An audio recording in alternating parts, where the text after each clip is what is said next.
Assalamualaikum warahmatullahi wabarakatuh. Alhamdulillah nahmaduhu wa nasta'inuhu wa nastaghfiruh wa na'udzu billahi min shururi anfusina wa sayyiati a'malina. Man yahdihillahu fala mudilla lahu wa man yudlil fala hadiya lahu. Asyhadu an la ilaha illallah wahdahu la syarika lahu iqraran bihi wa tauhidan. Wa asyhadu anna Muhammadan abduhu wa rasuluhu sallallahu alaihi wa ala alihi wa ashabihi man sara ala nahjihi wa sanna bi sunnatihi ila yaumiddin wa sallama tasliman katsiran wa mazidan. Qulullahu ta'ala fi kitabihi al-aziz, ya ayyuhalladzina amanu taqullaha haqqa tuqatih wa la tamutunna illa wa antum muslimun. Ya ayyuhan nasu taqu rabbakum alladzi khalaqakum min nafsin wahidah wa khalaqa minha zawjaha وبث منهما رجالا كثيرا ونساء واتقوا الله الذي تساءلون به والأرحام إن الله كان عليكم رقيبا.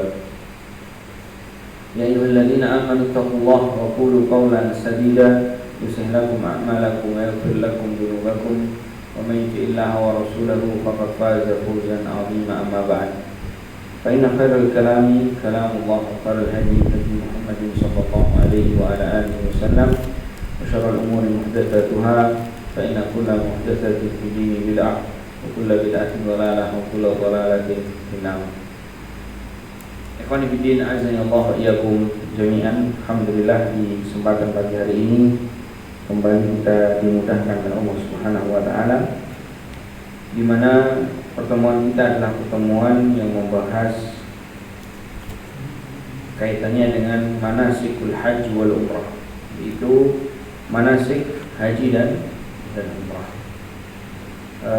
Di pertemuan terakhir kita ya adalah kaitannya dengan pembahasan doa-doa apa saja yang bisa kita lantunkan, yang bisa kemudian kita panjatkan kepada Allah Subhanahu wa taala di sela-sela kita melaksanakan haji maupun umrah. Sebelum kita bahas terkait tentang doa-doa yang kemudian di pertemuan yang lalu saya pikir belum selesai ya, ada beberapa doa-doa yang mungkin kita juga harus pelajari dan kita harus perhatikan dan menjadi salah satu kepentingan kita untuk memanjatkannya, karena banyak orang yang kemudian doa-doa sunnah yang diajarkan Nabi tidak dilantunkan, tidak kemudian dipanjatkan, tapi malah doa-doa yang disusun sendiri, yang didoakan, yang dipanjatkan. Dan ini adalah satu di antara kekeliruan yang terjadi banyak di antara masyarakat di negeri kita. Ya, bahkan moco Pancasila pun ada di negeri kita. Padahal itu adalah pelanggaran yang sangat besar kaitannya dengan manasik yang diajarkan oleh Nabi kita Muhammad SAW.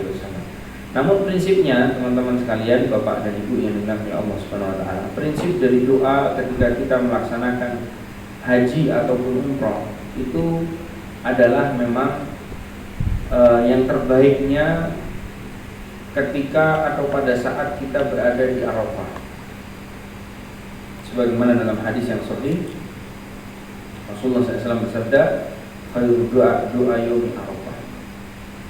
Sebaik-baik doa itu adalah doa yang dipanjatkan di hari Arafah, yaitu di tanggal 9 bulan Dzulhijjah. Itu doa terbaik. Dan Nabi SAW pernah menyatakan, "Wa khairu ma qultu," dan terbaik dari apa yang pernah aku ucapkan, "Wan nabiyyuna min qabli," dan nabi-nabi sebelumku mereka ucapkan adalah la ilaha illallah wahdahu la syarika lah, lahul mulku wa lahul hamdu wa huwa ala kulli syai'in qadir. Berarti Bapak Ibu sekalian yang dimuliakan Allah Subhanahu wa taala, kita memang perlu memperbanyak doa ataupun kita berzikir kepada Allah Subhanahu wa taala pada saat-saat kita melaksanakan manasik haji. Pada saat kita melaksanakan ritual manasikul hajj, dari mulai kita keluar rumah sampai nanti kembali ke rumah. Kemarin sudah kita terangkan bahwa ya, yang namanya safar untuk melaksanakan umroh ini seluruh aktivitasnya adalah ibadah. Maka dari mulai rumah pun kita sudah kemudian mengucapkan bismillahirrahmanirrahim tawakkaltu 'ala Allah la haula wala quwwata illa billah. Ya, hadis ini diriwayatkan oleh Imam Dawud dan juga Al-Imam At-Tirmidzi, disahihkan oleh Syekh Nasruddin Al-Albani. Jadi orang yang kemudian mengucapkan dari rumahnya bismillah tawakkaltu 'ala Allah la haula wala quwwata illa billah, maka dia akan dijaga oleh Allah Subhanahu wa taala. Kemarin sudah kita terangkan, berarti seluruh rangkaian-rangkaian berupa ihramnya, berupa tawafnya, sholat sunnah 2 rakaatnya, kemudian sa'i antara Safa dan Marwahnya, kemudian nanti kalau kita kemudian melanjutkan dengan haji berarti ya wukufnya di Arafah, mabitnya di Mina, ataupun di Musdalifahnya, ataupun balang jumrohnya, semuanya itu dalam lindungan Allah Subhanahu wa taala. Maka di antara hal yang harus diketahui oleh seorang yang kemudian mempersiapkan diri untuk melakukan ibadah haji maupun umroh adalah mengetahui fikih doanya, ya, memahami fikih doanya. Nah, doa orang-orang yang bermukim untuk musafir itu juga harus disampaikan, teman-teman. Jadi kalau kita kemudian haji ataupun umroh tidak dengan bapak dan ibu kita, kita ajarkan untuk mereka mengucapkan astaudiukumullah dinakum wa amanatakum wa khawatima a'malikum. Ya, minta tolong untuk kemudian mereka mengucapkan doa ini. Ya, doanya orang mau safar dan orang yang ditinggal safar itu ada.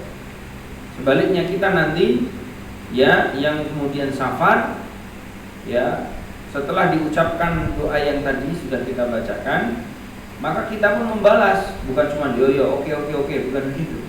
Tapi kita balas dengan astaudiukumullah ya alladzi la tadi'u wada'iyah. Ya. Maksudnya Pak Ustadz, ini doa yang rangkaiannya itu ada feedbacknya. Jadi kalau kita misalkan yang mau pergi, berarti orang tua kita tidak pergi misalkan, maka kita bilang sama orang tua, Pak, tolong nanti kalau saya mau pergi jenengan bilang ya. Karena ada sebagian orang tua ataupun kerabat ataupun orang-orang yang akan kita tinggal untuk kemudian melakukan umroh ataupun haji ataupun safar pada umumnya yang lain, itu tidak memahami hadis ini.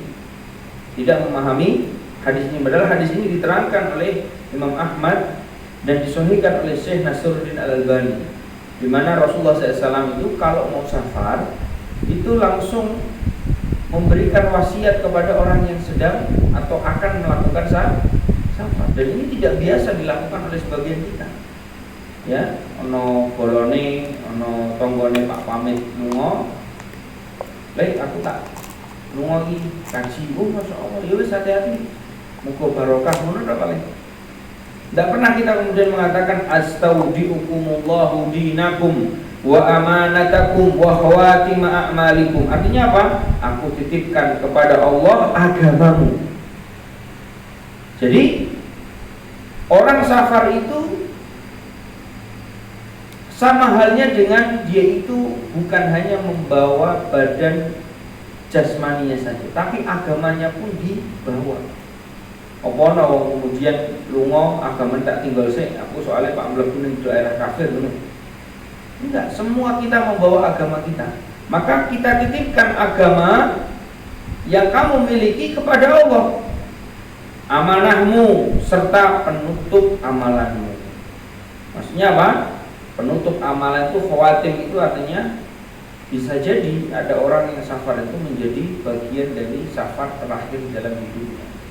Maka ketika kita kemudian mendoakan saudara kita sebelum safar, ya, wa khawatim a'malikum, maka ini juga diantara harapan dan doa orang yang mengantarkan kita safar atau mengucapkan doa untuk kita yang mau safar. Mereka berharap kepada Allah bahwa kamu itu kalaupun nanti meninggal dalam keadaan husnul khotimah.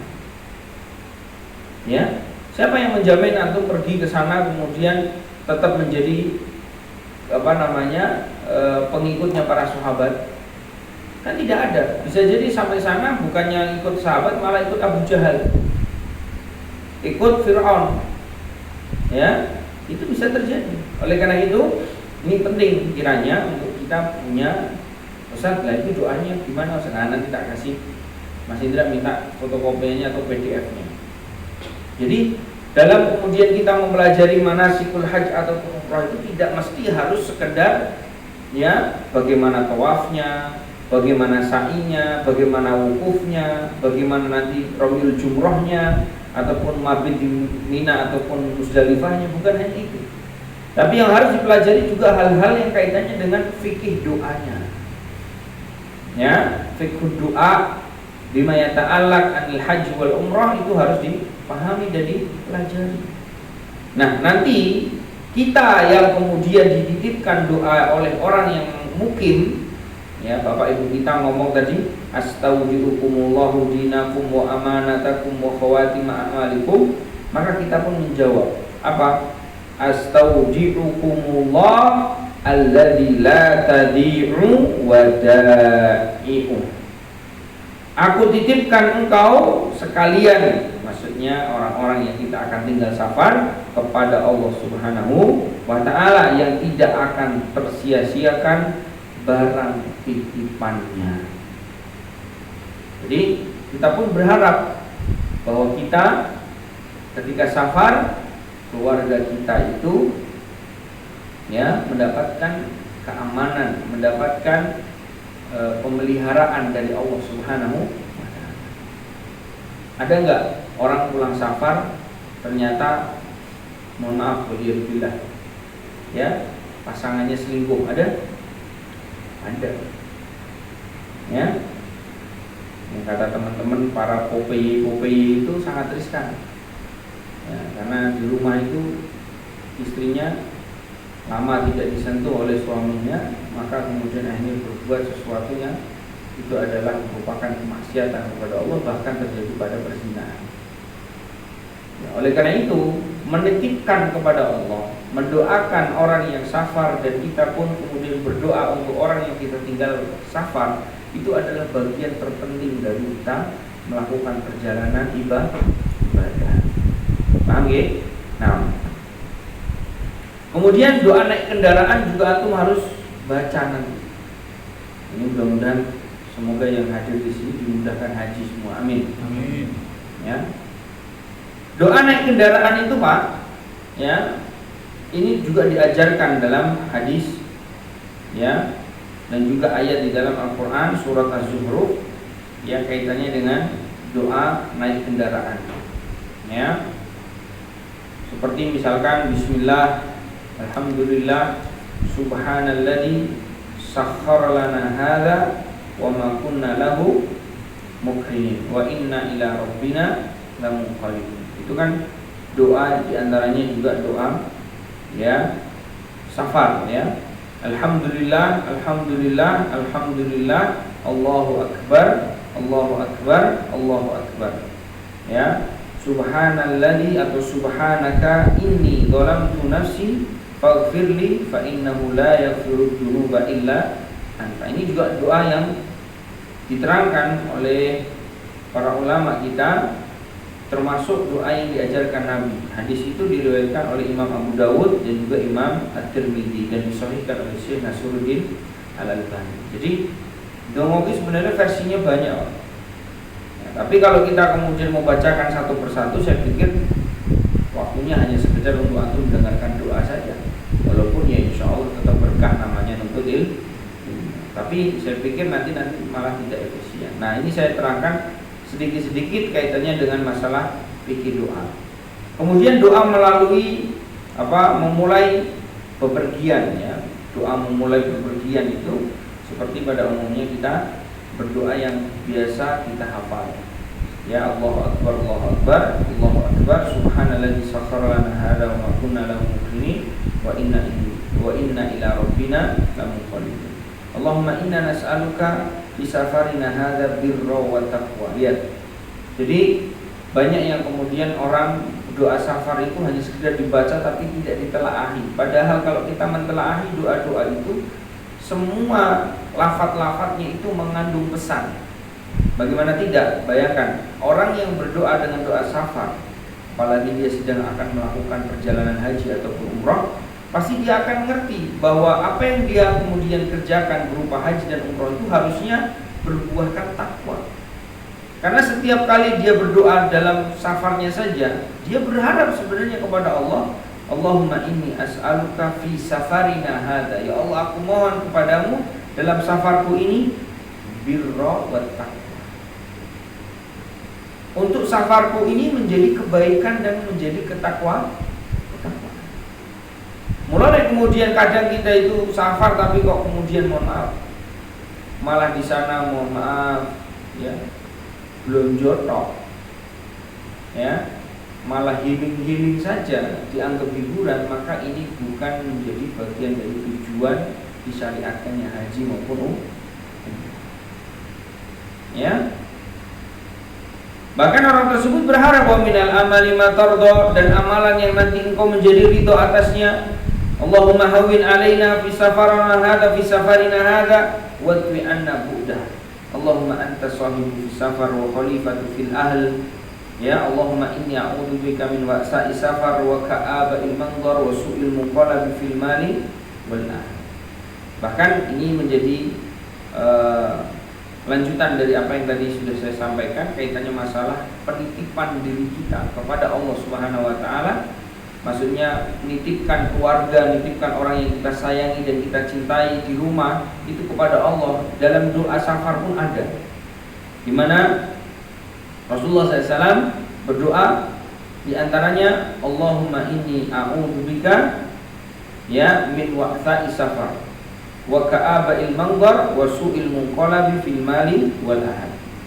Ya Allah, sungguh aku berlindung kepadamu dari lelahnya perjalanan. Nah, ini yang banyak tidak diresapi doanya.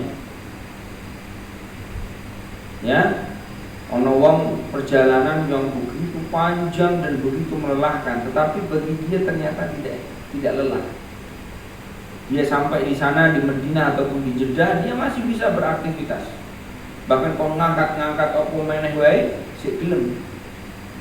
Ada teman dan ya satu rombongannya itu pingsan, dia masih bisa ngangkat. Bodohnya masih kuat, padahal bodoh-bodoh capeknya, tapi dia tidak merasa capek. Itu ada. Kenapa? Karena dia sebenarnya dia berdoa, Allahumma inni a'udzubika min wa'tha'i safar. Ya Allah, aku memohon perlindungan darimu ya Allah untuk aku dihindarkan dari rasa capek dalam safar. Coba, jenengan pernah nggak meresapi itu? Pernah Ustaz, sudah biasa aku kan yang tulisan belum punya mobil, wis dongon itu ngono kuwi. Kok menawa nanti aku ning Jakarta sampai loro, sampai Riang, sampai pegel-pegel. Ya, doa kepada Allah. Ini penting sekali.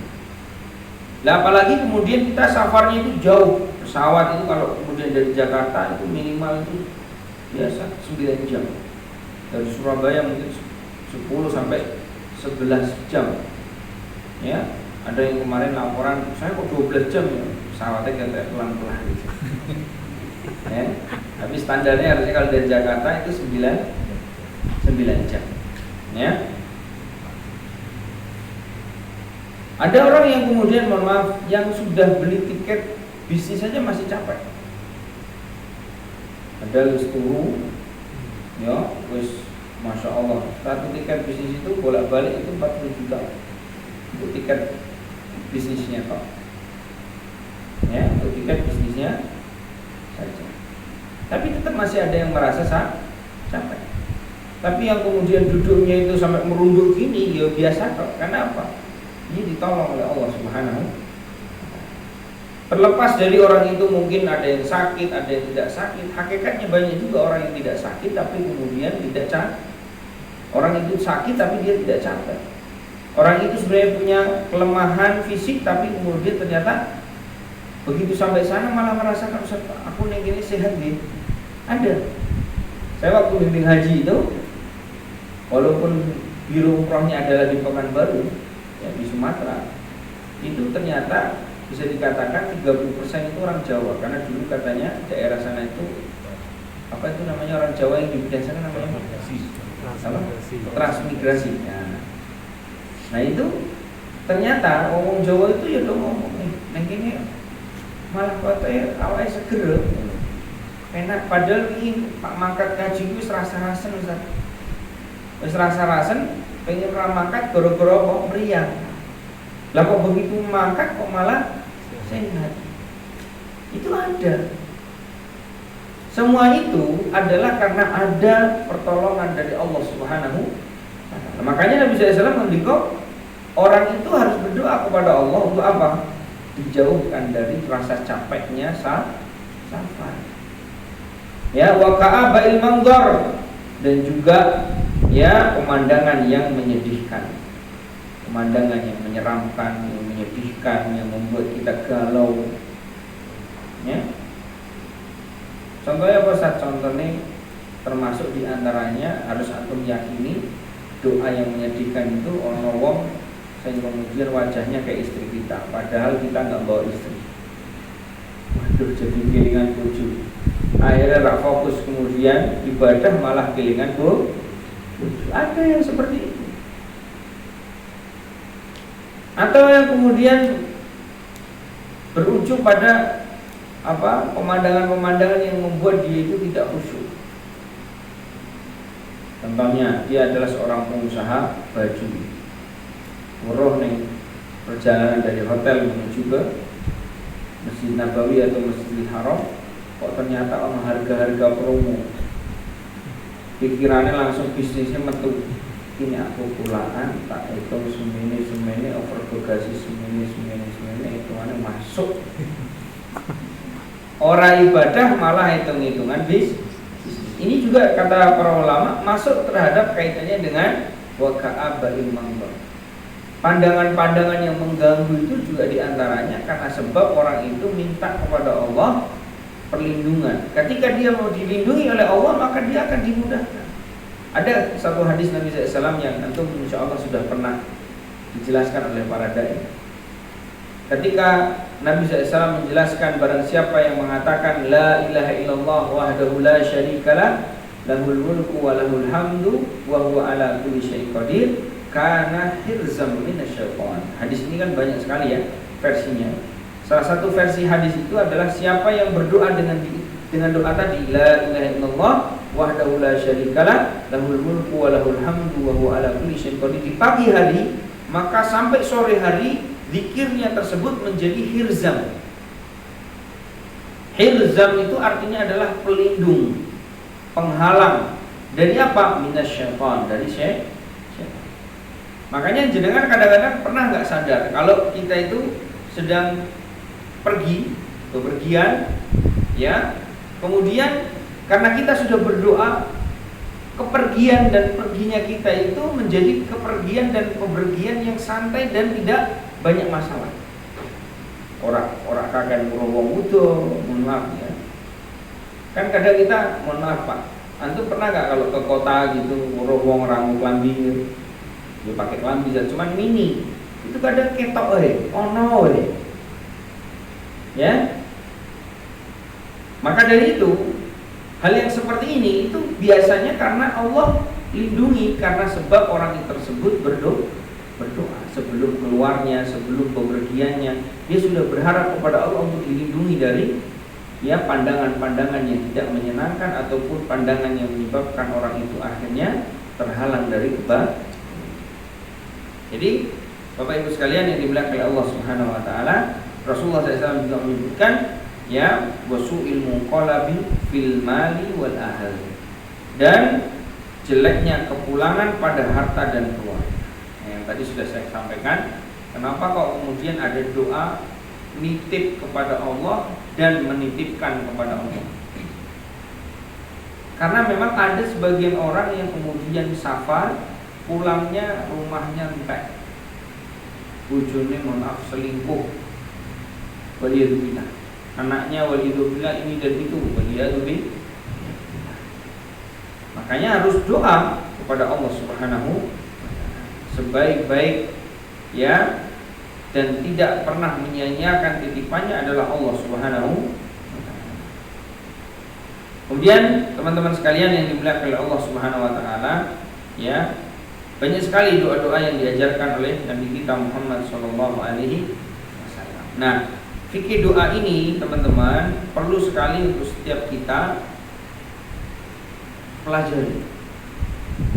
Bukan hanya kemudian doa ini memang banyak manfaatnya, tetapi ini faktor-faktor yang mendukung agar pelaksanaan haji maupun umrah yang kita lakukan itu lancar dan mudah. Ya, lancar dan mudah. Saya masih ingat sekali pada saat haji 28 hari itu terasa sebentar dan sangat menikmati.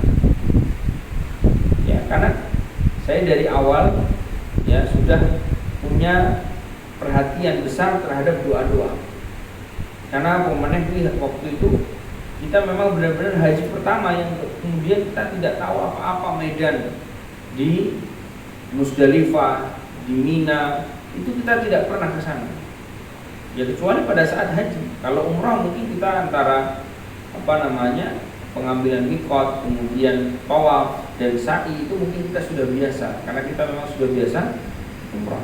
Tapi kalau kemudian pengalaman pertama, ya tentu kita juga menunjukkan bahwa kita ini pasrahnya hanya kepada Allah. Pasrah dengan kita berdoa. Nah, ini Bapak Ibu sekalian yang dimuliakan oleh Allah Subhanahu wa taala, di antara ya fikih doa yang antum kemudian harus pelajari dan antum kemudian harus sama-sama dibaca, ya, dipanjatkan pada saat kita nanti mau pergi haji maupun umrah.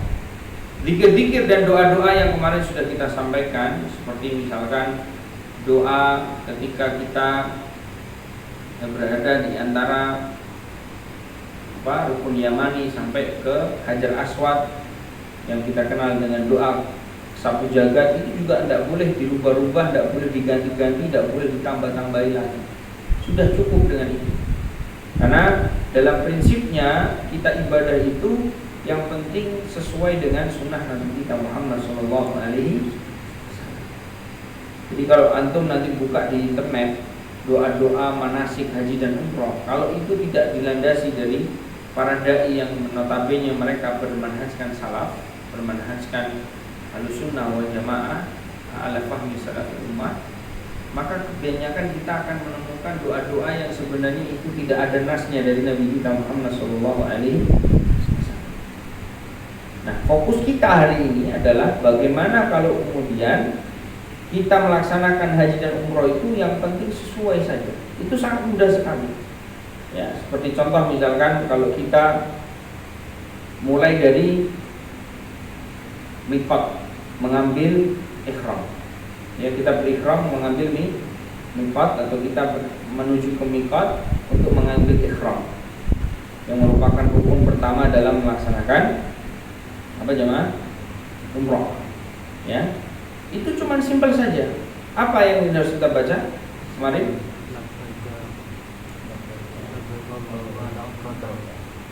Labbaik Allahumma. Orang usah kemudian dimulai dulu dengan Bismillahirrahmanirrahim. Alhamdulillahirabbil alamin arrahmanir rahim maliki yaumiddin iyyaka na'budu wa iyyaka nasta'in ihdinas siratal mustaqim siratal ladzina an'amta 'alaihim ghairil maghdubi 'alaihim waladdallin. Allahumma shalli 'ala Muhammad wa 'ala ali Muhammad wa salli 'ala Ibrahim wa 'ala ali Ibrahim. Jamaah, itu baca Al-Fatihah itu bagus. Man qara'a harfan min kitabillah falahu hasanatun. Baca Al-Quran itu satu huruf saja itu dapat satu pahala, dan satu pahala yang kita gandakan menjadi 10 pahala.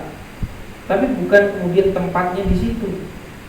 Demikian membaca sholawat pun sama. Man shalla alaihi wahidan sallallahu alaihi biha asra. Siapa yang bersolawat kepada aku satu kali saja, maka akan dibalas oleh Allah dengan 10 kali kebaikan.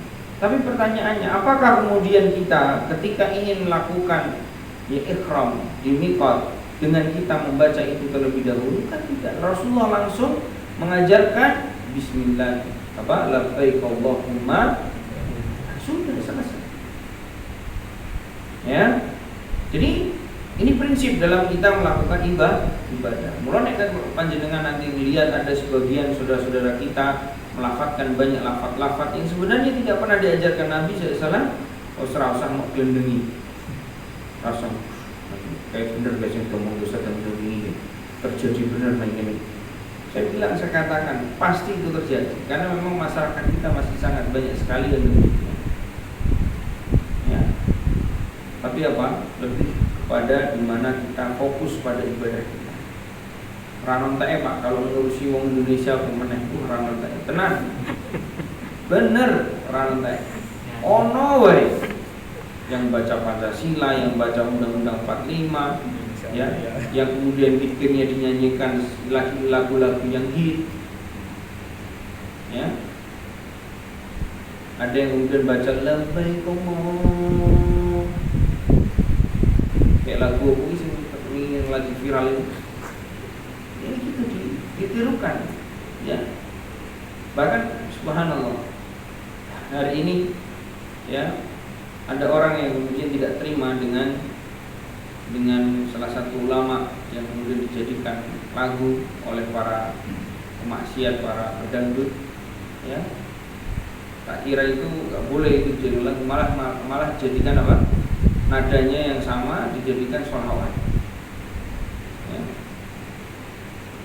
Ini jamaah yang dimuliakan oleh Allah Subhanahu wa taala, di antara poin-poin penting untuk kita senantiasa perhatikan di situ. Di haji dan umroh itu adalah kaidahnya, ya, khudhu anni manasika. Ambillah dariku manasika haji dan umroh kalian. Makanya ketika kemudian kita sudah jadi miqat dan kita mengambil ihram, gampang saja. Bismillah Allah atau apa, labbaik Allahumma.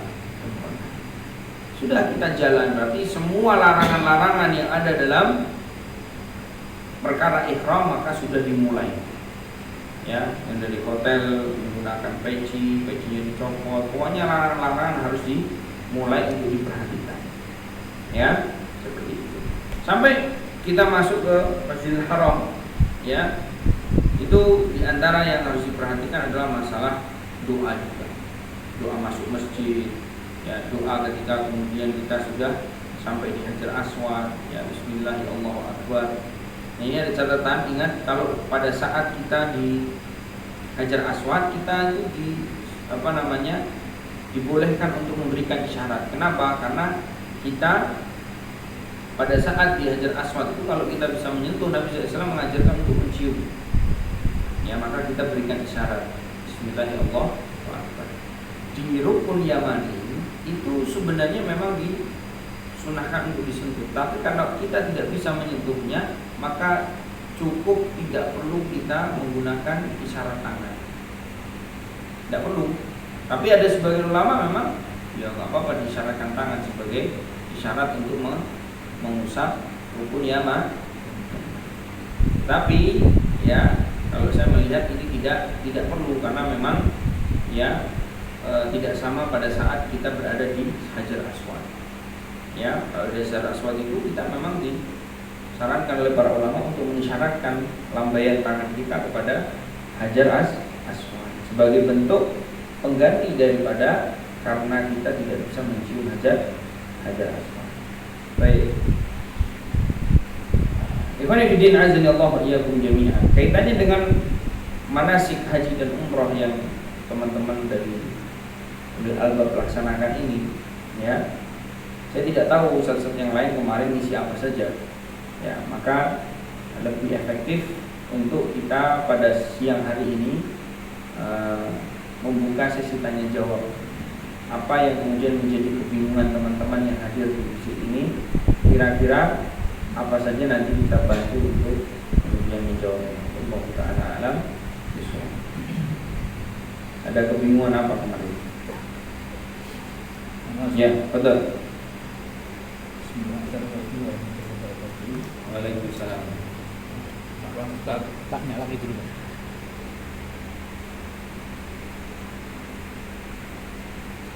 Ya, Pak. Kalau nggak ada suaranya nggak apa-apa ya. Sudah. Ya, mau tanya ini Ustaz, kalau mau menjalankan ibadah haji yang tanggal 8 itu Ustaz. Ya. Oh, berarti ini manasik hajinya ya. Manasik hajinya. Tanggal 8 itu kan ada disunahkan tarwiyah Ustaz ya. Iya. Tarwiyah kan kita menuju ke Mina. Mina. Kan sebelum turun udah masuk di Mina gitu. Iya.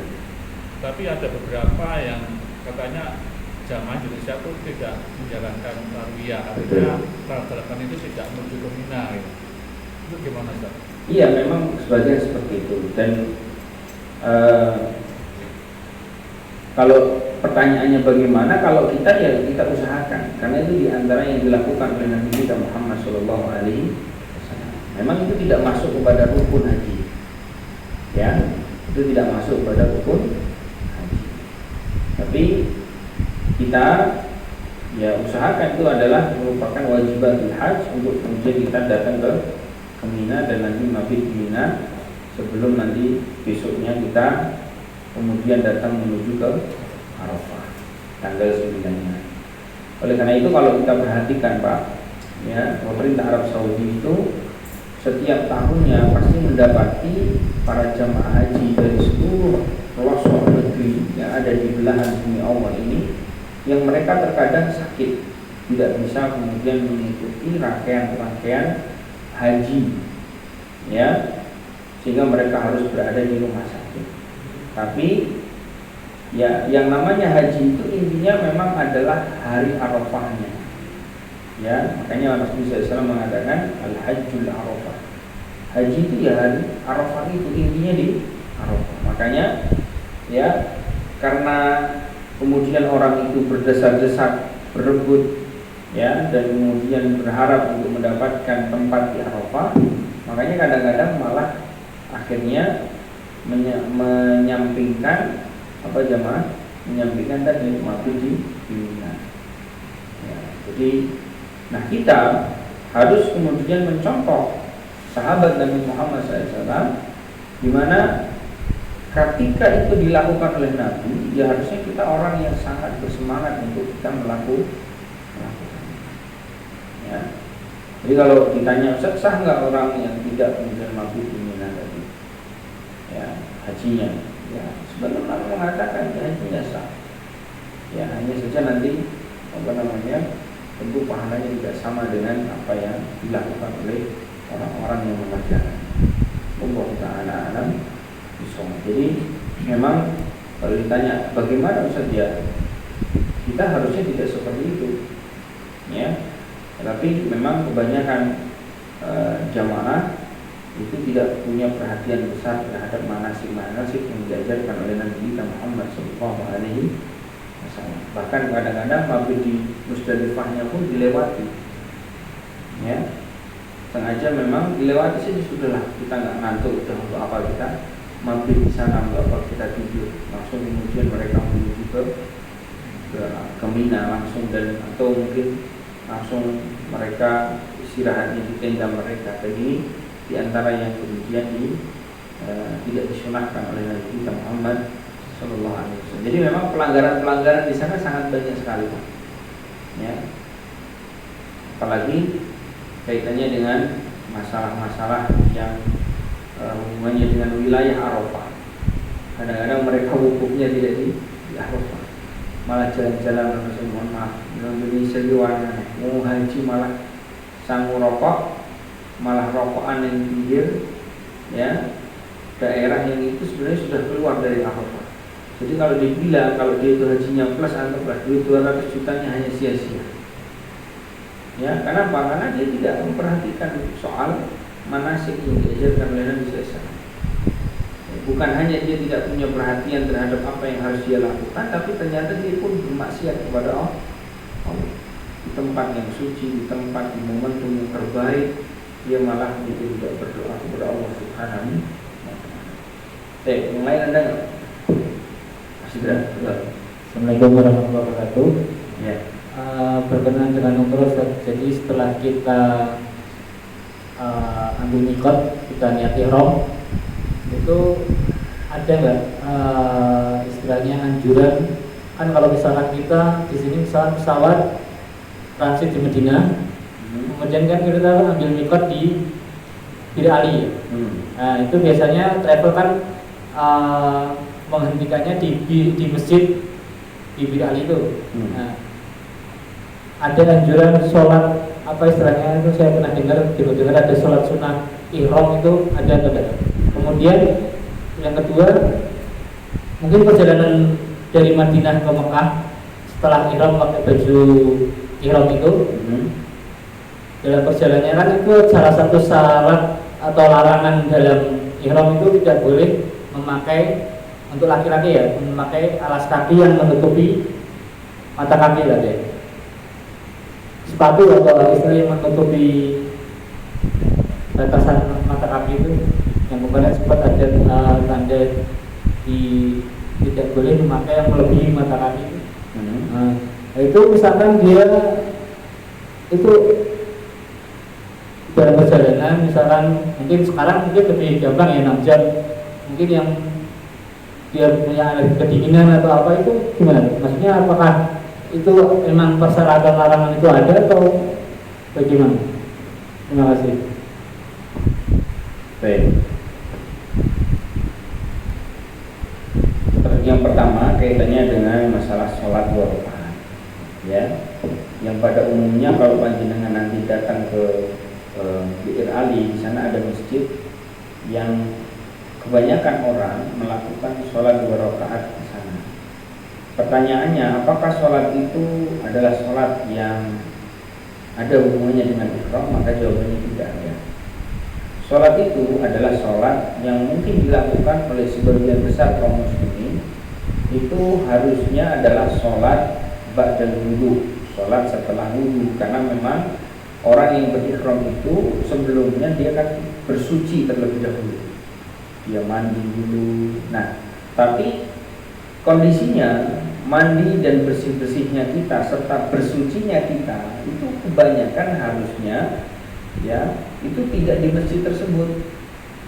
Kalau dulu mungkin iya, ya, karena hotelnya tidak ada atau mungkin belum ada hotel dulu, sehingga kemudian mandinya numpang di masjid, bersih-bersihnya numpang di masjid. Kalau kita itu selalu di travel-travel pada umumnya di negeri kita itu sudah menganjurkan mandi, bersih-bersihnya semua adalah di hotel.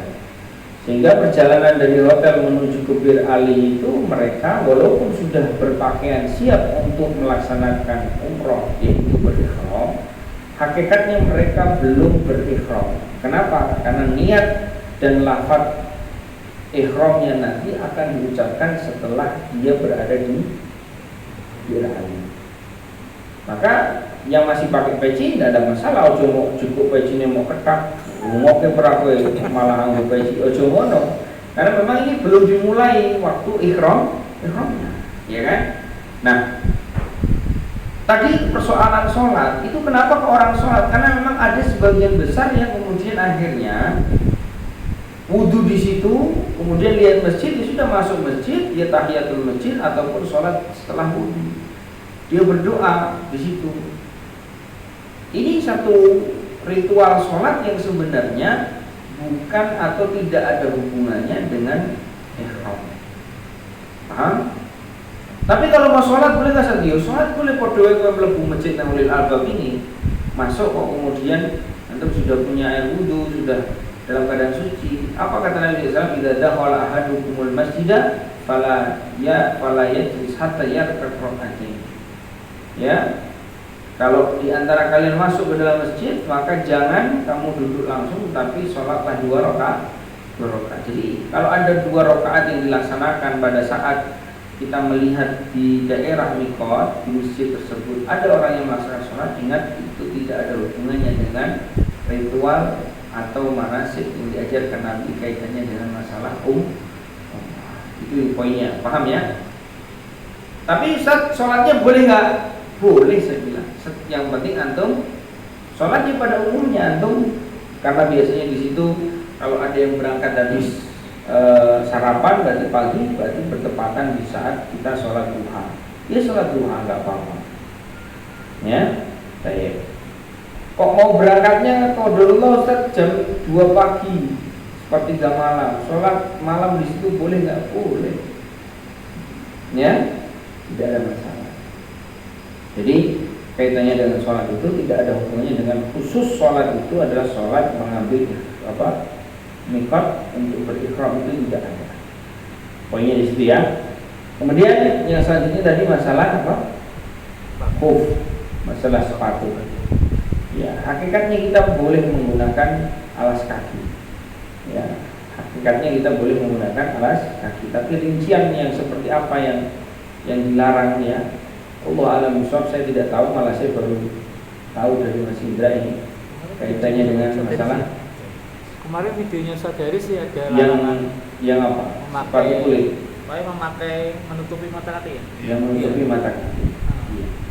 Ya itu saya katakan, makanya kalau kita kemudian menggunakan ya alas kaki itu hakikatnya boleh. Ya, tapi kalau kemudian ada larangan alas kaki yang lebih di atas mata kaki itu kan seperti pakaian. Karena prinsipnya orang yang menggunakan ihram, yang berihram itu kan memang tidak boleh menggunakan pakaian, paham nggak? Jadi mungkin oleh para ulama itu disebutkan kaitannya dengan persoalan apa? Pakaian. Itu seperti orang menggunakan pakaian yang membentuk anggota tubuhnya. Ya, kalau orang menggunakan sepatu yang tinggi itu kan memang membentuk lekukan tubuhnya. Tapi prinsipnya kalau kemudian orang pakai alas kaki, nganggo sendal, nganggo sepatu, itu boleh nggak prinsipnya? Boleh.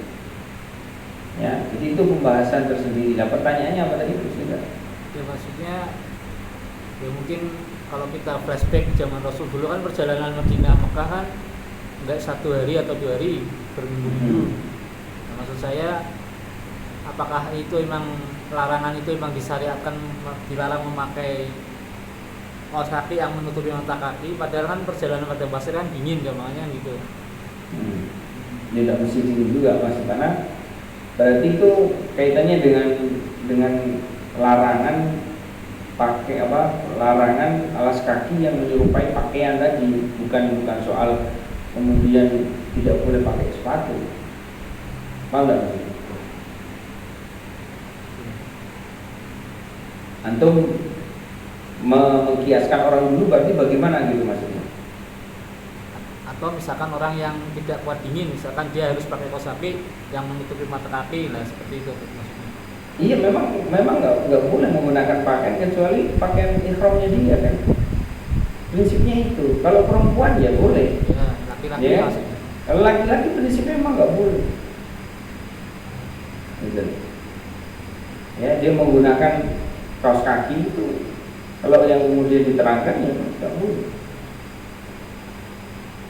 Ya. Berarti alas kaki berupa sendal tok, tantangannya gitu kan selama perjalanan. Ya, itu kan bukan. Jadi yang kemudian harus dipahami adalah memahami hukum itu, hukum asalnya. Jangan kemudian atau merincikan berarti yang boleh hanya alas kaki saja. Dan kalau kemudian sendalnya itu bentuk sepatu sendal, berarti itu dipertanyakan lagi. Itu sama seperti kita menanyakan, ya kan, dalil penghalalan durian. Ya, jadi intinya kalau ada kemudian keterangan di situ dilarang, ya sudah larangannya yang kita pegang teguh. Berarti selain dari yang kemudian disebutkan larangan itu, maka boleh. Yang sepatu sendal, yang apa, boleh. Jadi prinsipnya itu seperti pakaian gitu. Jadi alas kaki yang seperti pakaian. Gambarnya apa kemarin? Ya cuma disilang aja yang videonya saja itu. Kemarin supaya kaki apa kayak sepatu bot, terus disilang merah, intinya tidak boleh menggunakan seperti ini gitu. Iya. Kayak sepatu bot mirip-mirip Anda nggak tanyakan ke video ini maksudnya apa? Oh, belum, waktu itu belum tahu. Ya, saya bacakan di antara larangan-larangan ihram untuk kita paham. Jadi kalau kemudian ada overlap dari situ, kita yang kemudian harus bertanya pada yang menerangkan. Ya, jadi misalkan sudah saya jelaskan, kemudian antum menemukan sesuatu yang baru, maka antum kulhatu burhanakum in kuntum shadiqin. Cari buktinya, jangan malah tanya sih larangannya ini seperti apa, mana dalilnya. Ya, jadi tanya dalil tentang larangannya, jangan dibahas soal sepatunya tadi saja, tetapi mana coba yang melarang itu mana. Nah, di sini diterangkan larangan-larangan yang berlaku pada pria dan wanita dan nanti khusus pada laki-laki. Kalau pria dan wanita jelas mencukur rambut, memotong kuku, ini setelah melakukan ihram sama sekali tidak boleh. Lanang wedok sama-sama tidak boleh. Memakai minyak wangi ini juga tidak boleh. Ya, memakai minyak wangi tidak boleh. Tapi dalam pembahasan minyak wangi ini sendiri banyak sekali dibahas oleh para ulama. Bagaimana kalau menggunakan minyak wanginya itu sebelum melakukan ihram? Para ulama membolehkan. Jadi antum pada saat di hotel antum menggunakan parfum, minyak wangi, ya, dan itu waktu itu antum belum berihram, kemudian antum mau jalan menuju ke miqat. Itu ulama membolehkan. Ya, karena itu belum masuk larangan-larangan pada saat kita mengenakan pakaian ihram atau telah melakukan ihram. Ya, di antara yang dilarang juga menebang pohon. Jadi tangannya sing jawil, tangannya sing gerawilan, ini kudu hati-hati pada saat itu. Ya, berburu atau membantu berburu itu juga dilarang. Mengambil barang temuan, lukotoh, ya, ini juga tidak boleh. Temuan itu lukotoh yang dimaksud adalah ya orang duit, wah cukup mumpung ini. Tapi nek jenengan ketemu kok anak hilang ya di aman ke Pak ojo, barang temuan aku ini nemu anak saya, tapi krono dilarang ya tak jarne. Ini namanya bodoh. Ya, dimaksud dengan barang temuan itu ya seperti misalkan uang, seperti harta apa dan seterusnya itu tidak boleh kita ambil. Melamar wanita juga nggak boleh. Ya, jadi momentum pada saat kita apa zaman umroh itu aja lucu, ya, banyak teman-teman mahasiswa tak bilang teman-teman saya yang kemudian nikahnya yang sekarang pada istiqdah itu dapat istrinya itu gara-gara bimbing umroh. Saya bilang wah balik dulu Ustaz yang tidak bisa dicontoh, saya bilang. Untuk bojo pada saat bimbing umroh. Nikahnya kapan nih? Nikahnya harus selesai tahallul baru kita nikah. Oh ya bagus. Ya, karena memang apalagi kalau zaman dahulu Pak, itu yang namanya orang bisa menikah pada saat haji dan umroh itu sangat mungkin. Kenapa? Karena perjalanan mereka dari Madinah ke Mekah dengan sudah menggunakan pakaian ihram itu perjalanan yang sangat panjang, tidak seperti kita. Apalagi sekarang ini kalau kita naik kereta Pak, itu cuma 2,5 jam. Rasanya cepet banget.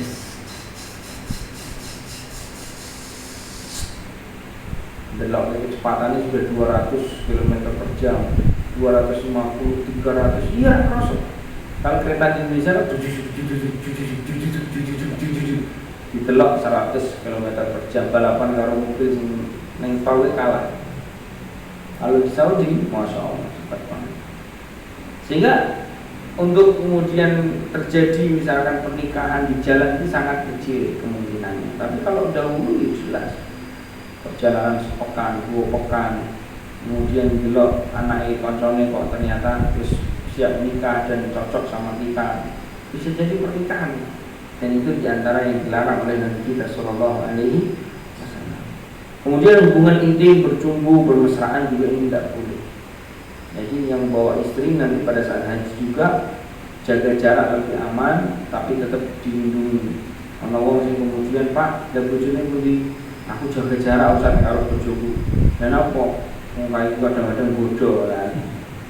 Itu ada jamaah-jamaah yang seperti itu, tapi itu tidak baik. Kenapa? Akhirnya bojone sing lanang mlaku ning ngarep, sing wedok ning mburi dhewe malah kemudian ngobrol karo jamaah liyane.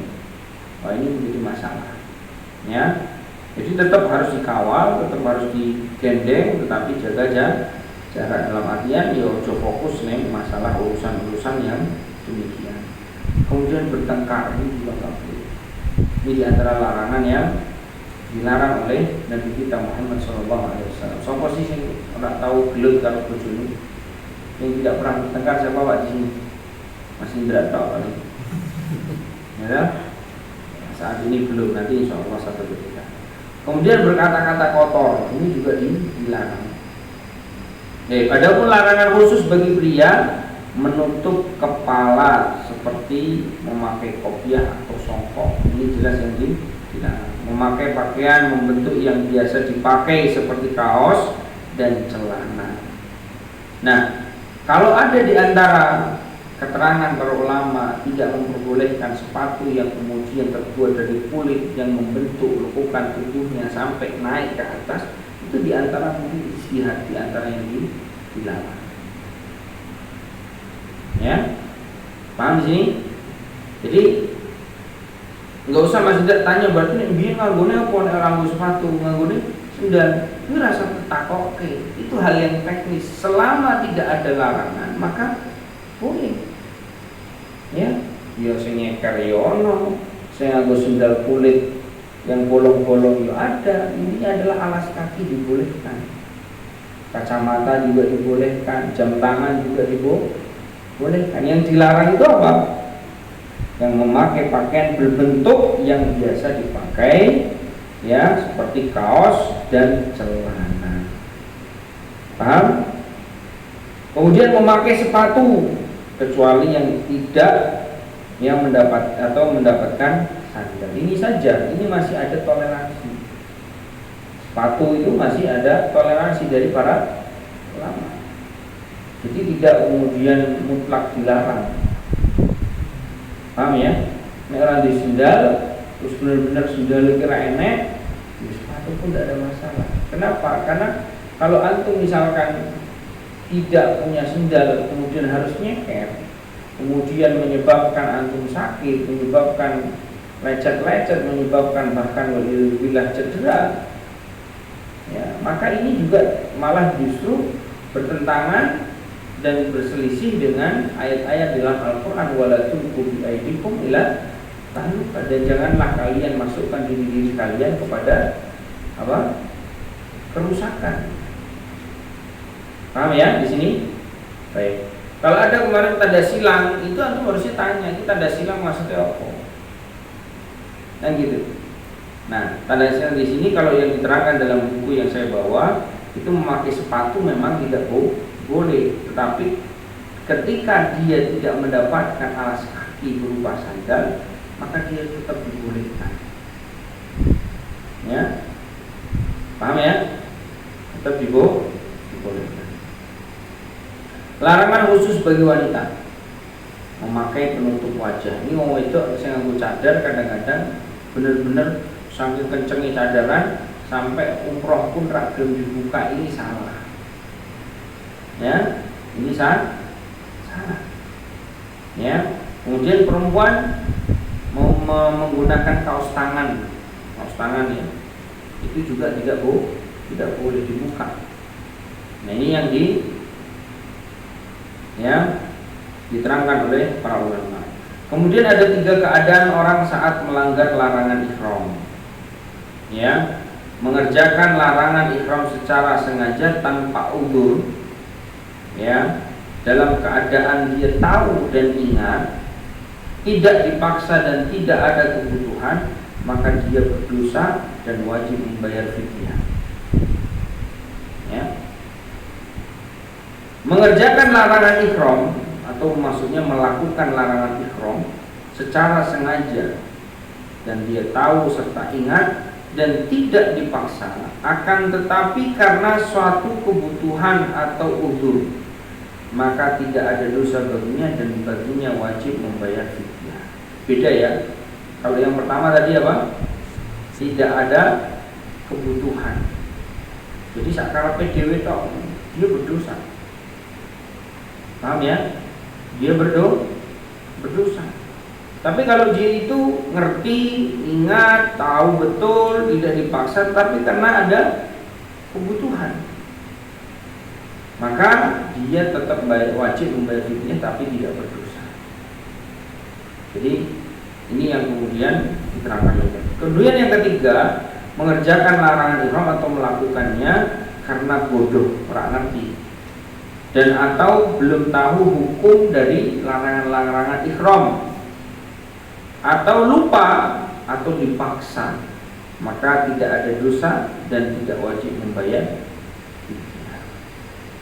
Tapi umumnya nek wong bodoh ora ngerti apa-apa ilahi lho, berarti menunjukkan ora siap ibadah. Ya harus hukum asalnya itu ya ngerti. Mosok wong melakukan sholat ora ngerti carane sholat. Mosok iya wong mangan ora ngerti carane mangan, kemudian mangan dilebok kene kuping. Kan tidak mungkin. Kudune iki ya wis ngerti yang namanya larangan-larangan umroh, larangan-larangan ihram, di antaranya ya orang nganggo kaos, ya orang nganggo klambi, kan begitu. Ya yang perempuan tidak pakai cadar tapi tetap dilanggar. Nah ini nanti tinggal kebutuhannya. Ya, kebutuhannya apa? Oh saya kebutuhannya, saya benar-benar malu dilihat orang itu, makanya saya tutup, saya terpaksa harus pakai penutup wajah. Maka orang yang seperti ini tidak berdosa tetapi tetap harus membayar fidyah.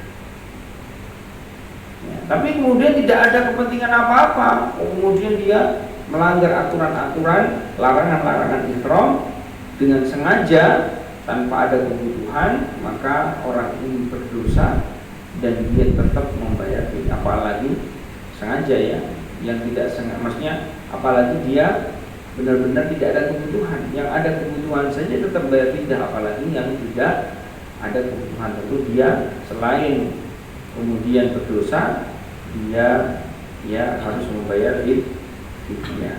Nah, yang dibolehkan saat ihram ini mungkin perlu dipahami ya, memakai jam tangan, memakai headset ataupun earphone, memakai kacamata, memakai ikat pinggang. Ini masalah ikat pinggang juga banyak di antara kita yang kadang-kadang sebenarnya nggak butuh, tapi kemudian dipakai akhirnya sakit perut sampai langsung bebelen, mohon maaf, saking takutnya melorot, ya orang tahu anggu sarung, akhirnya apa? Pakai ihram itu dikira melorotan, ya orang iso nganggone, akhirnya nganggone sabuk kencengan, malah akhirnya bebelen sakit perut. Ya, jadi kalau kita kemudian mau melaksanakan haji ataupun umroh jangan tegang Pak. Pelajari dengan baik, ya pakaian ihramnya itu dilatih terus dipakai. Ya, tunggu sarungan, tapi juga di masjid ngomong kaget nih, Pak haji kapan Mas menurut? Ya latihan aja di rumah, sesekali kita tidur pakai pakaian ihram. Ya, mencoba untuk membiasakan diri menggunakan pakaian ihram. Kemudian berteduh di bawah payung atau atap mobil, ya, atau gedung yang tinggi, kemudian panas cemetek, tapi karena gedungnya menghalangi sinar matahari adem, kita berteduh di situ boleh tidak? Kemudian membalut luka dengan perban itu juga boleh, kan perban itu bersifat seperti tadi pakaiannya, gips dan itu boleh saja, tidak ada masalah, karena memang ada luka ataupun masalah dalam tubuhnya. Kemudian mandi ini boleh, kok kecut bisa, ya mandi lagi, apalagi pakaian-pakaian ihram yang elek ini kadang-kadang semua oleh pol Pak. Ya, sing bagus saja, sing kainnya itu bisa meresap saja, itu kadang-kadang tidak enak karena memang ya kita katakan pakaian ihram itu tebal sehingga sumuk banget, sehingga mungkin menyebabkan bau badan. Nah yang demikian boleh nggak kita mandi? Boleh.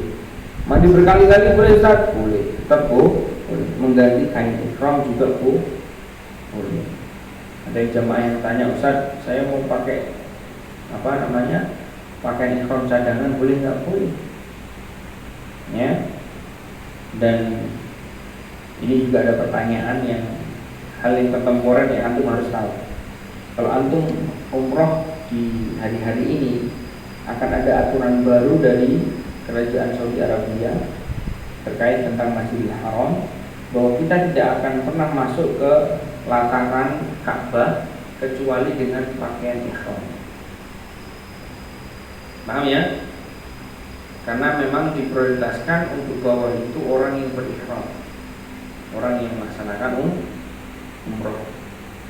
Jadi kalau orang sudah tinggal di situ, sudah tahallul, sudah cukur rambut, sudah jadi orang biasa lagi melaksanakan sholat 5 waktu, itu nggak boleh sekarang masuk ke bawah ke lataran Ka'bah. Untuk apa? Untuk melakukan tawaf di sana. Kalau mau tawaf harus di lantai 2, 3, 4 atau yang paling tinggi ya di sana. Tapi itu jaraknya sangat jauh sekali, sehingga muternya kita baru dapat 1 kali, yang di bawah itu bisa sudah 4 kali atau 3 kali.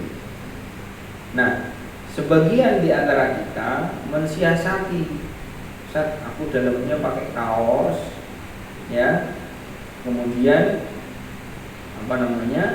pakai baju biasa, tidak seperti kita itu sedang ihram, tapi di luarnya saya pakai pakaian ihram.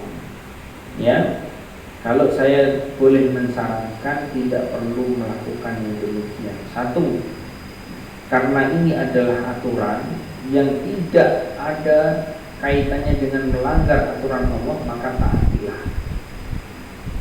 Kenapa? Karena pasti sudah diperhitungkan maslahat dan mafsadah. Ya. Satu, bisa jadi orang yang kemudian melakukan tadi upaya untuk tetap bisa dia masuk ke bawah, malah akhirnya mengganggu para muktamirin yang lainnya yang sebenarnya mereka prioritas daripada kita. Ya, malah kita bahasan ini nyesek-nyesekin gon padahal kowe wis tahu. Maka nggak mengapa kita di lantai 2, kita di lantai yang atas 3. Yang penting kita niatkan memang untuk ibadah. Sama seperti ketika kita itu tahiyatul masjid, masuk ke masjid, ya, ketika kemudian kita lihat kok alarmnya itu tinggal 2 menit, sedangkan kita tahu mungkin 2 menit gak cukup, sholat saja sudah. Terlepas nanti begitu komat kemudian kita belum selesai, ya sudah, batalkan sholatnya. Apalagi baru cuma 1 rakaat, masih kelihatan kalau mau diteruskan juga nggak sampai. Ya, kecuali antum misalkan sudah tahiyat akhir, ya, sudah baca tasyahud, sudah baca sholawat, kemudian qomat, Allahu Akbar, Allahu Akbar. Antum tahu nih, saya butuh waktu cuma 10 detik atau 15 detik untuk menyelesaikan doa saya, ya teruskan. Tapi kalau kemudian baru kita berdiri dari rakaat yang kedua, baru baca Fatihah saja belum selesai dan masih harus membaca wajibat sholat, yaitu membaca surat yang ada dalam Al-Quran, membaca melakukan ruku, i'tidal dan sujud dan seterusnya, dihitung itu tidak kemudian selesai dengan 1 menit, maka antum ojo mau paksa, kudu entek sehingga imamnya sudah takbir malah ketinggalan. Padahal keutamaan orang ikut takbir bersama imam itu ada keutamaan tersendiri. Jadi kadang-kadang manusia itu kadang-kadang aneh-aneh memang, karena keilmuannya belum tekan. Hal-hal seperti itu kadang-kadang sok sangar gitu, kudu entek sik, sama seperti ada orang tua muter terus mes komat isu itu Pak muter dikaploki karo askar, digeret disroken soft di antara orang-orang sok. Nah, hakikatnya tawaf itu sama seperti tahiyatul masjid. Makanya tahiyatul masjidnya di Masjidil Haram itu adalah tawaf. Paham? Jadi kalau kemudian kita baru 4 kali belum selesai sudah komat, dia meneng wis mendek kok melu sholat cuma lah muter terus melewati wong dosa. Sholat ini yang dilarang ya oleh Nabi kita Muhammad sallallahu alaihi wasallam. Baik, yang lain banyak sekali sebenarnya yang perlu dibahas.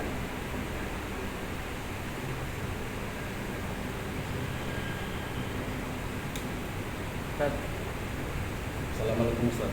Assalamualaikum. Ingat masa yang ulama itu untuk haji, apakah dibenarkan jika tidak mendapat haji tapi uangnya itu untuk umroh? Itu pertama. Yang kedua, haji ini merupakan rukun Islam. Rukun Islam ini apakah seperti sholat, jika ditinggalkan dengan sengaja meski dia mampu untuk membatalkan keislaman, apa gimana? Ya. Baik, alhamdulillah wassalatu wassalamu ala Rasulillah. Yang pertama, apakah dibenarkan kita karena menunggu haji yang begitu lama dan tidak kunjung ada kejelasan, bolehkah kita menggunakan uang yang kita miliki untuk umroh terlebih dahulu? Maka jawabannya boleh. Karena para ulama mengatakan bahwa umroh itu adalah haji kecil. Ya. Jadi umrohlah dulu. Ya, soal rezeki itu nanti Allah yang atur. Ya, mintalah antum nanti di sana untuk dimudahkan haji. Ini bukan karena saya jualan, bukan sama sekali. Ya, dan itu pun dari dulu saya praktekkan. Saya tidak pernah kemudian daftar haji, ya, bukan karena sekedar soal nunggunya lama saja, karena saya memang melihat sekarang saya punya uang 50 juta, saya mau umroh sama keluarga, ya, sama istri. Awalnya dulu sendiri, yang pertama itu saya sendiri, terus kemudian yang kedua sendiri lagi, yang ketiga sendiri lagi, yang keempat baru sama istri, ya. Dan qadarullah, ya, akhirnya kemudian saya haji tanpa harus mendaftar. Misalkan ustaz, jangan bilang begitu. Siapapun punya kesempatan. Ya, berapa banyak orang kemudian dengan umroh itu akhirnya dia dimudahkan rezekinya. Yang tadinya pengen mendaftar haji secara reguler, akhirnya kemudian naik kelas menjadi haji plus, sehingga dia hanya nunggu 4 atau 5 tahun saja. Jadi jangan pernah kemudian kita berprasangka buruk kepada Allah kaitannya masalah rezeki. Sudah, kalau pertanyaannya tadi dibenarkankah Ustaz? Benar, tidak ada masalah. Ya, karena kita tidak tahu apakah misalkan kita nunggu 10 tahun lagi umur kita sampai, kan kita tidak tahu. Maka segera wasari'u ila maghfiratin min rabbikum wa jannatin 'arduha as-samawati wal ardh uiddat lil muttaqin. Kita memang harus bersegera. Jadi boleh kita langsung daftar umroh bismillah, sampai sana kita berdoa minta haji. Ada 2 kejadian yang ini nyata dalam hidup saya. Ada orang yang kemudian pergi umroh, dia berdoa segala macam, tapi ternyata begitu sampai di negeri Indonesia lagi, dia baru ingat, ya Allah, aku lali lungo haji. Itu 2 orang Pak, sehingga sampai hari ini dia belum pergi haji. Jadi kadang-kadang jenengan hati-hati, nek menghindari agar tidak lupa, mau catat doa-doanya itu catat. Jadi jenengan harus ngerti itu ngomong tak pun panjatkan apa itu diingat-ingat, dicatat agar nanti kita dimudahkan oleh Allah Subhanahu wa taala untuk meminta dan memohon kepada. Kemudian yang kedua kaitannya dengan apa? Rukun Islam. Oh iya. Haji itu merupakan rukun Islam, Ustaz. Apakah sama seperti rukun Islam yang lain seperti sholat, yang kemudian diterangkan barang siapa yang meninggalkan dengan sengaja maka dia akan keluar dari Islam? Maka jawabannya sama, iya. Dan ini banyak kemudian yang diantara orang itu tidak punya perhatian di sana. Mohon maaf, duwe omah, duwe tanah yang nilainya itu bisa untuk haji plus, tapi dia pertahankan untuk dia terus simpan, akhirnya dia tidak pergi haji. Ya, maka yang seperti ini saya katakan bukan kita mengkafirkan orang, ya, tapi perbuatan dirinya kalau dia betul-betul sengaja melakukan hal demikian itu bisa kemudian mengantarkan kepada kekufuran kepada Allah. Makanya sebagian ustaz kita itu, ya, untuk apa dia beli rumah sedangkan dia belum pergi haji? Belum punya rumah itu tidak wajib, tapi haji itu wajib. Ya, karena kita tidak tahu skala prioritas. Belum haji ngomongnya nggak mampu, padahal tanahnya rohetan. Kenapa tidak dijual? Ya, bahkan kalau ada di antara ustaz kita itu menasihatkan bahwa kalau kita itu harus ngontrak, jadi kontraktor nggak masalah. Kan jadi kontraktor kan keren juga, kan namanya juga kontraktor, ya kan? Kita kontrak nggak ada masalah, yang penting kita pergi haji, karena haji itu wajib dan punya rumah itu tidak wajib. Sekarang kalau kita tahu kisahnya Ali bin Abi Thalib menasihatkan kepada para sahabat yang lain, kita masih akan nyesal, Pak. Kalau kita meninggal kita punya tanah nggak dibawa tanahnya, sedangkan kita belum haji. Kira-kira kalau kita kemudian dihidupkan kembali, apa yang akan kita lakukan? Pasti kita akan menjual tanah itu untuk pergi haji. Ya, paham di sini? Nah, tetapi bukan berarti kemudian antum melihat ada orang sufih haji kemudian kafir. Jangan begitu. Sama seperti antum melihat ada orang nggak sholat, kafir. Ya, begitu. Itu wilayah hukum.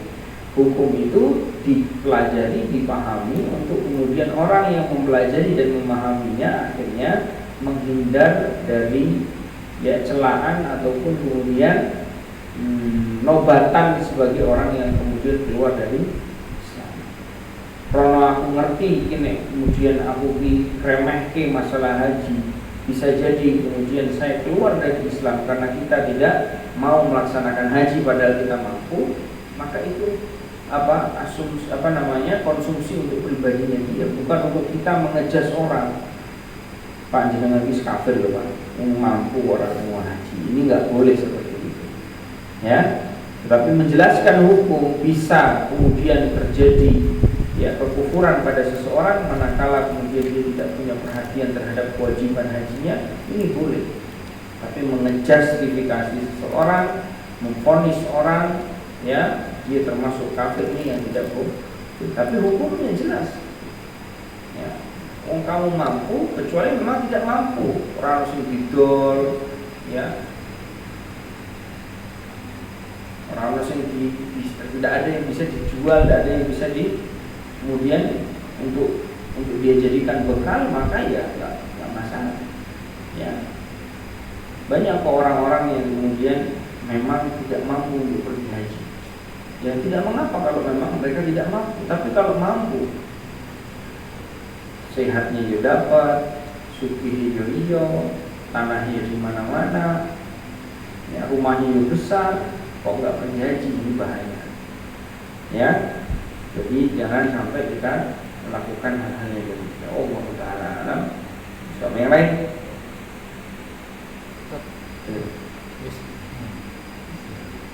Sudah masuk tak? Sudah. Masuk dulu. Coba, Pak. Sudah masuk dulu.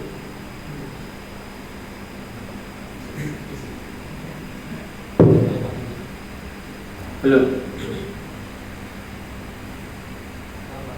Benar. Belum masuk. Yang saya tanyakan Pak Ustaz, jika tadi akibat untuk tidak melaksanakan ibadah umrah haji yang butuh istilah medeni Pak, itu bagaimana untuk warga kita yang mungkin sudah almarhum atau sudah sepuh, itu bagaimana solusinya? Terima kasih. Assalamualaikum warahmatullahi wabarakatuh. Bagi keluarga yang sudah sepuh atau sudah meninggal gitu, sudah meninggal ya sudah, qata amaluhu, sudah terputus semua amalannya. Ya tinggal nanti dia didoakan terus. Bagi kita yang punya orang tua yang sudah meninggal, didoakan terus, Allahumma firlahu warhamhu wa'afihi wa'fu anhu.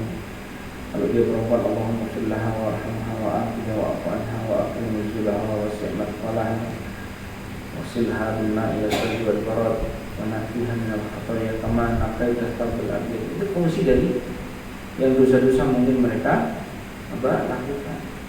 Dan ingat, innallaha la yaghfiru an yushraka bihi wa yaghfiru ma duna dzalika liman yasha. Mungkin dia dosa dulu, sudah punya harta banyak tapi tidak mau berjanji, dosa jelas.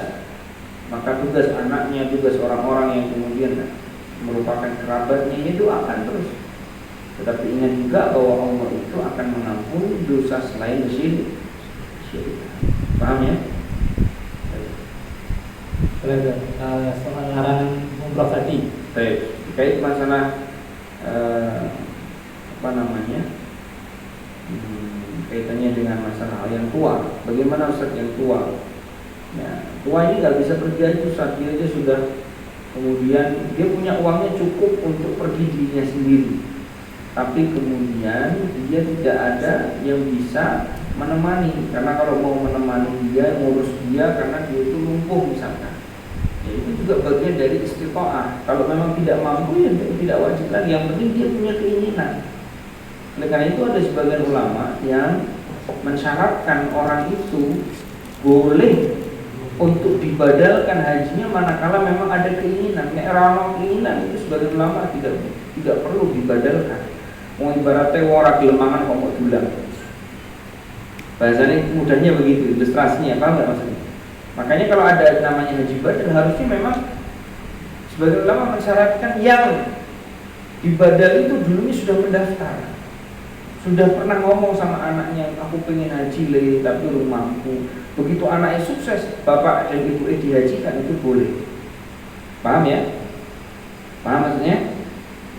Baik. Jadi masalah itu masalah istitoah, ya, istitoah kaitannya dengan tadi sudah tua gimana Ustaz? Sudah tua memang ada pendampingnya dan kita mampu untuk mendampingi, duit ya turah-turah, ya, dampingi. Nek tidak bisa ya sudah. Tidak juga di la yukallifullahu nafsan illa wus'aha. Sudah. Soal fidyah tadi, jadi kalau melarang larangan umroh, dia kan dikenakan fidyah. Fidyahnya itu berupa memberi makan orang miskin itu ya, sehari 3 kali berarti. Itu dibiarkan ketika di saat dia umroh itu melanggar itu atau setelah selesai pulang umroh atau gimana? Sebagian ya pada saat dia di kota Mekah atau dia pulang di rumahnya. Tapi di kota Mekah itu lebih afdal karena memang itu untuk penduduk Mekah. Allah Subhanahu.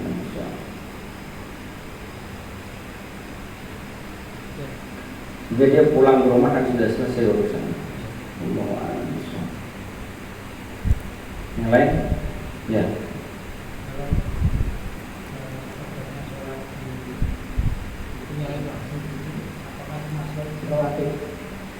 Iya, memperbanyak sholat sunnah di Masjid Nabawi ataupun Masjid Haram itu adalah perkara-perkara yang tidak boleh kita keluar koridor aturan.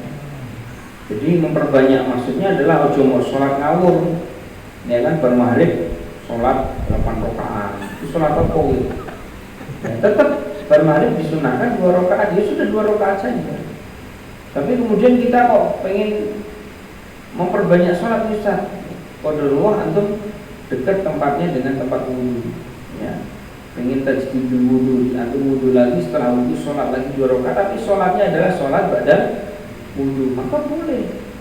Tapi jangan larang bersolat, wudhu meneh, sholat meneh, padahal belum batal, wudhu lagi, sholat lagi, itu juga tidak boleh. Jadi yang dimaksud dengan memperbanyak adalah ya yang sesuai dengan memang ada aturan dan tatanannya dalam masalah sholat sunnah, ya. Bukan berarti kemudian kita dengan radikal opo wae sholat dikerjakan 1000 rakaat padahal nggak ada tuntunannya, maka ini tidak boleh. Paham ya? Jadi begitu ya. Jadi masalah sholat ini harus diperbanyak sholat, ya, karena memang pada umumnya orang-orang jamaah kita itu yang apalagi sudah terbiasa pergi umroh itu di sana bukan kemudian memperbanyak ibadah, malah perbanyak shopping. Terus ngerti tempat-tempat sehingga kemudian banyaknya itu malah shopping, banyaknya malah jalan-jalan, ya. Baik. Yang lain? Kalau tadi memperbanyak sholat tadi ya, kalau kita ada tujuan tentunya misalkan ke masjid, kita pada Jumat kita datang lebih awal gitu ya, kan belum banyak jamaah datang, waktunya belum masuk, dan kita sholat mutlak boleh tadi ya? Boleh. Tapi kan sebelum kita sholat mutlak pun kan antum misalkan masuk tahiyatul masjid, kemudian duha, ya kan? Kemudian sholat mutlak yang lain boleh. Tapi maksud saya, ya, jangan sampai kita kemudian melakukan sesuatu yang radikal. Ibadahnya itu fokus kurang ngerti dasarnya apa, ini jangan. Allah Subhanahu wa taala berfirman, "Wa la taqfu ma laysa laka bihi ilmun, inna sam'a wal basara wal fuada kullu ulaika kana anhu mas'ula." Jangan kita ikuti sesuatu yang kita tidak tahu dasarnya. Paham ya? Dan ingat, orang-orang yang kemudian radikal dalam melakukan sholat seperti ini biasanya tidak berilmu secara kafah, karena dia anggap bahwasanya pahala yang kemudian bisa dia peroleh hanya sekedar sholat, padahal dia duduk di situ membaca Quran yang berdoa pahala. Paham ya? Dia duduk di situ sambil bagi-bagi duit, dia juga paham. Makanya gue usah ngakeh Pak. Ya, pakai uang real gitu, kasih 1.000 rial, 10 rial satu orang itu kan ujungnya kan, ya Allah, ya, top markotop kan gitu. Jadi biasanya orang yang fokus kepada satu persoalan sampai itu tuh dijadikan sebuah pedoman kudu sholat semuanya kayak ini biasanya karena orang nggak paham fikih ibadah. Allah Ta'ala nanti contoh yang lain. Mas Faiz sana lagi. Pembahasan boleh Pak? Iya, berapa? Jadi buat pembahasan boleh? Boleh. Hanya untuk kegiatan dikir pagi dan petang itu apa harus Dikir pagi dan petang ya. Itu apa harus dalam keadaan suci, itu yang pertama. Yang kedua apa harus kita berdiam atau boleh dilakukan di sela-sela kita beraktivitas gitu. Yang ketiga terus kalau waktunya sudah telat itu apa boleh tetap dilakukan, misal selepas maghrib atau setelah matahari terbenam.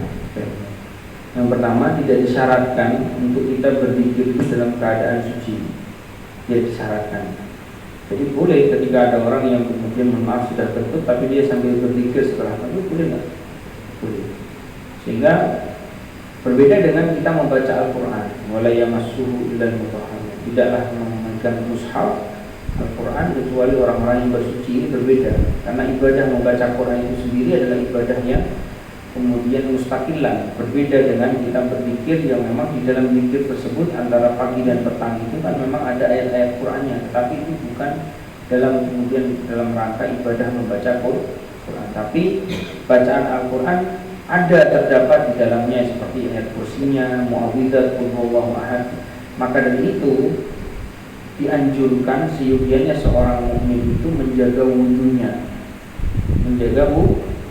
Tetapi kalau kita kemudian sedang berkendara, berarti tadi sekaligus menjawab pertanyaan tadi, apakah harus berdiam? Maka jawabannya tidak harus berdiam, karena bisa saja kita sedang safar dan kita sedang nyetir dan kita mungkin sedang berada di dalam kereta dan kita mungkin masih dalam keadaan duduk di pesawat, maka boleh kita berzikir. Dan kondisi itu mungkin saja kita dapati kita batal wudunya. Ya, maka ketika kemudian kita harus repot-repot effort kita keluarkan untuk berwudu yang kemudian akhirnya ya besar effortnya, ya kita memang harus paham hukumnya bahwa kita tidak disyaratkan untuk bersuci terlebih dahulu dalam berzikir pagi dan petang. Maka sudah dikerjakan saja. Tapi kalau memungkinkan, Ustaz saya mau wudu lagi, ya ora apa itu afdol dan anjal. Paham ya? Seperti itu.